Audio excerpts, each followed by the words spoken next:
Well, hey folks, it's your old pal King Waspinator. Welcome back to Total Party Skills. Just need 400 more subscribers, so get on that. I want to talk a little bit more about Goblin Slayer, the role-playing game. Still, I consider it an amazing value for its price point. It was only like 17 bucks on Amazon when I got it. I don't know if the price has changed since then because I haven't looked, but I don't see that that's probably likely the case. But really puts American publishers to shame, myself included, just in terms of the volume of information they cram in here. It's not, they could have easily filled this book full of splash art out of the comics and stuff, but instead, most of it's actual game information. And now that I've had a bit more time to read through it, I wanted to do kind of a second level review from the one I did about a month ago. The setting is such that it's so like a universal adventure fantasy setting. It's super easy to just take the setting out of this and plop it over a 5th edition D&D game.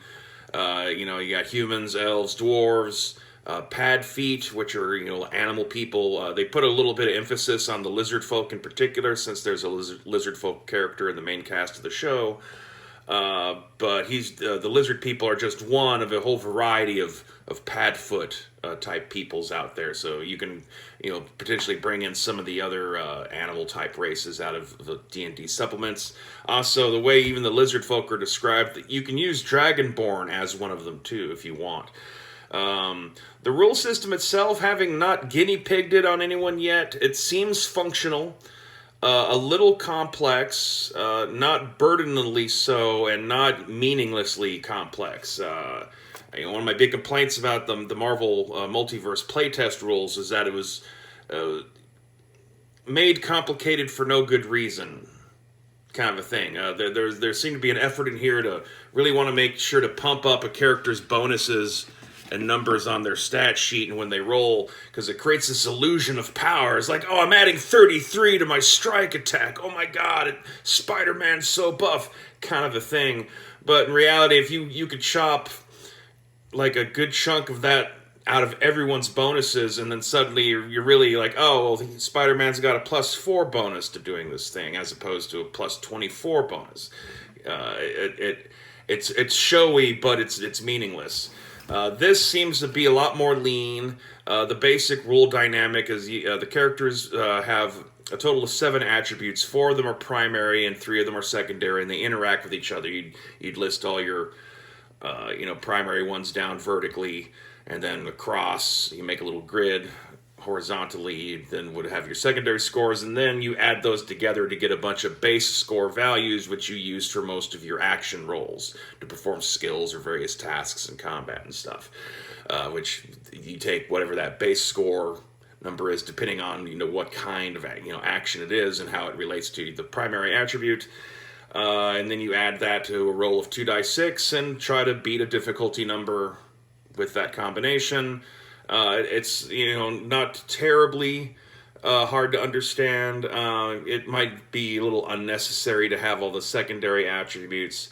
They have a very well thought out fatigue system in this game, which doesn't necessarily suit my own play style very much. However, I can see if you like dungeon crawl scenarios, that probably would help add like another level of tension to the whole experience of the grind of getting through the dungeon and out, because on top of managing your hit points and how much encumbrance you have and having to get through all these fights one at a time, slowly you're also marking off your fatigue in a way that's more in your face than how like 5th edition D&D deals with fatigue.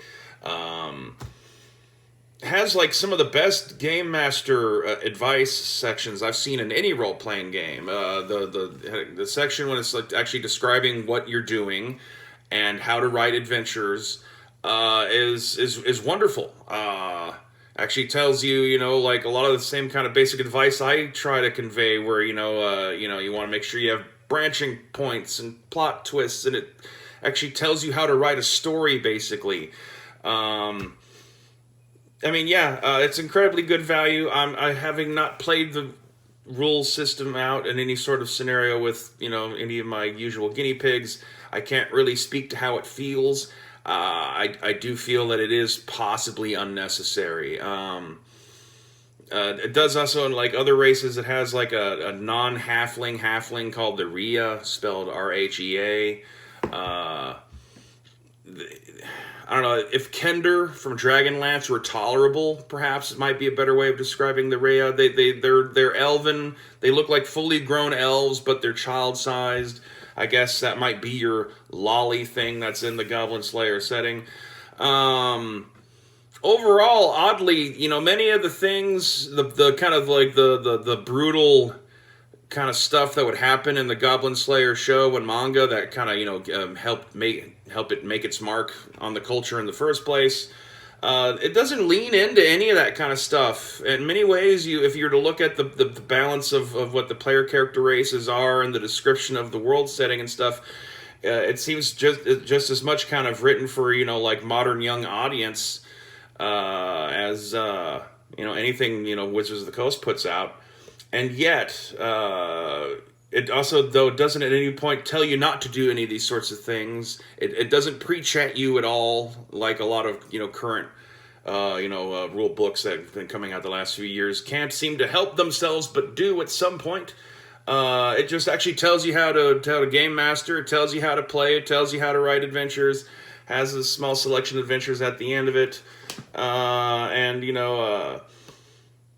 The thing I probably haven't looked at the most is actually really digging through its magic system. What I have, like skimmed through it, it appears that might be, it possibly its weakest link in terms of the system. The different subtypes of magic don't seem terribly integrated with each other.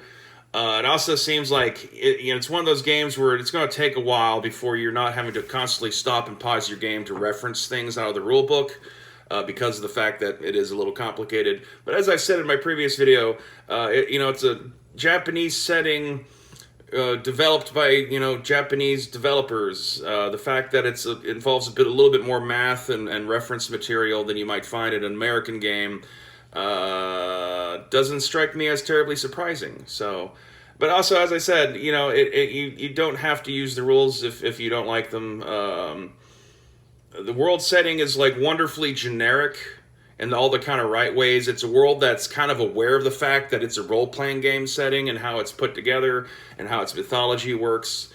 It's very like an everyman kind of setting.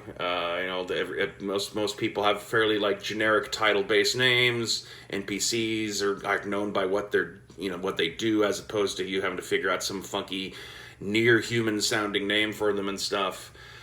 Same thing with towns and regions. It's very iconic in that way. Everything that has ever happened in role-playing games has happened at some point in its past. I feel like I said, that translates really well over to Dungeons and Dragons. Also, there's pretty thorough, a description of what it's different god cults for your priestly characters and all that kind of stuff. The experience system, you buy your way after you've earned experience points. You then buy into new levels, but that also allows you to multi-class fairly easily in this game. All in all, it seems like a perfectly functional little tome here. I just don't know myself if I really want to get into using its particular rule system or not, or if it'd be better just to transplant the setting into something else. Also, obviously it would work well with OSR games.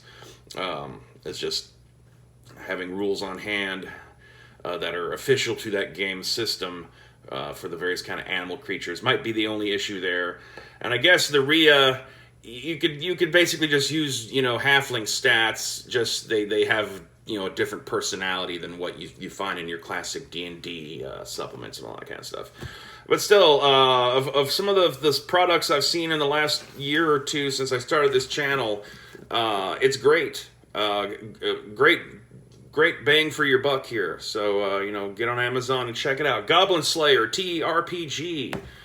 And until next time, do the things and stay waspinated.